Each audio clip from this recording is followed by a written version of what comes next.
Hello everyone guys, my name is Sujit and you are watching Best Writing with Sujit.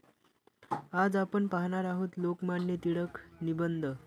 Lokmanya Bal Gangadhar Tilak हे भारतीय स्वातंत्र्य सैनिक आणि ब्रिटिश राजवटी विरुद्धच्या भारतीय स्वातंत्र्य चळवळीतील सर्वात प्रमुख नेत्यांपैकी एक होते. ज्यांचा जन्म 23 जुलै 1856 रोजी भारतातील महाराष्ट्र राज्यातील रत्नागिरी जिल्ह्यात झाला. टिळक हे भारतीय राष्ट्रवादी समाजसुधारक शिक्षक होते, जे भारतीय स्वातंत्र्य चळवळीतील एक प्रमुख शक्ती होते. स्वातंत्र्याच्या लढ्यात जनतेचे महत्त्व समजून घेणारे ते पहिले नेते होते आणि त्यांनी भारतीय जनतेला या हेतूच्या सन्मानार्थ एकत्रित करण्यासाठी अथक परिश्रम केले. भारतीय स्वातंत्र्य चळवळीतील टिळकांचे सर्वात प्रसिद्ध योगदान म्हणजे त्यांनी केसरी वृत्तपत्राची स्थापना केली, ज्याचा वापर त्यांनी राष्ट्रवाद आणि स्वातंत्र्याचा संदेश देण्यासाठी केला. त्यांनी डेक्कन एज्युकेशन सोसायटीची स्थापना केली, ज्याचा उद्देश भारतातील लोकांना, विशेषतः ग्रामीण भागातील लोकांना दर्जेदार शिक्षण देणे हा आहे. टिळकांनी आपल्या लिखाणातून आणि भाषणातून लोकांना स्वातंत्र्य चळवळीतील सहभागी होण्यासाठी प्रेरित केले. टिळक हे भारतीय राष्ट्रीय काँग्रेसच्या संस्थापक सदस्यांपैकी एक होते आणि त्यांनी भारतीय राष्ट्रीय काँग्रेसची भारतातील प्रमुख राजकीय शक्ती म्हणून स्थापना करण्यात महत्त्वपूर्ण भूमिका बजावली. ब्रिटिश वस्तूंवर बहिष्कार घालण्यासाठी आणि भारतीय उत्पादनांच्या जाहिरातीसाठी आवाहन करणाऱ्या स्वदेशी चळवळ या नावाने ओळखल्या जाणाऱ्या स्वातंत्र्यासाठीच्या पहिल्या जन आंदोलनाचे आयोजन करण्यातही त्यांचा मोलाचा वाटा आहे.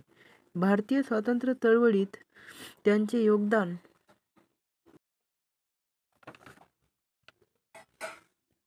असूनही टिळकांना ब्रिटिश सरकारने अनेक वेळा अटक केली होती आणि त्यांच्या सक्रियतेसाठी त्यांना सध्याच्या म्यानमारमधील मंडाले या शहरामध्ये हद्दपार करण्यात आले होते.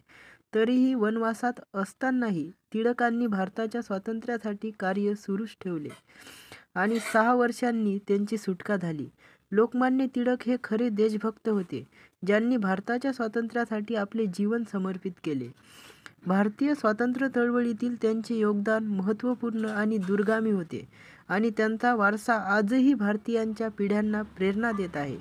भारतीय इतिहासातील एक महान स्वातंत्र्य सैनिक म्हणून ते सदैव स्मरणात राहतील.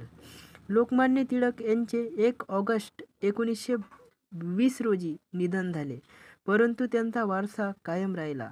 भारताच्या महान स्वातंत्र्य सैनिकांपैकी एक म्हणून आणि भारताच्या स्वातंत्र्याचा मार्ग मोकळा करणारा एक प्रेरणादायी नेता म्हणून त्यांचे स्मरण केले जाते. आज टिळकांच्या वारशाचा भारत सरकारकडून सन्मान केला जातो, जे त्यांचा जन्मदिवस लोकमान्य टिळक जयंती राष्ट्रीय सुट्टी म्हणून साजरा करतात. लोकमान्य टिळक हे एक दूरदर्शी नेते होते, ज्यांनी भारताच्या स्वातंत्र्याच्या लढ्यात महत्त्वाची भूमिका बजावली. भारतीय राष्ट्रवाद, पत्रकारिता आणि सामाजिक सुधारणेतील त्यांचे योगदान भारतीयांच्या पिढ्यांना प्रेरणा देत आहे आणि त्यांच्या महानतेचा पुरावा आहे. बाळ गंगाधर टिळक, ज्यांना लोकमान्य टिळक म्हणून ओळखले जाते, ते भारतीय स्वातंत्र्य कार्यकर्ते आणि भारतीय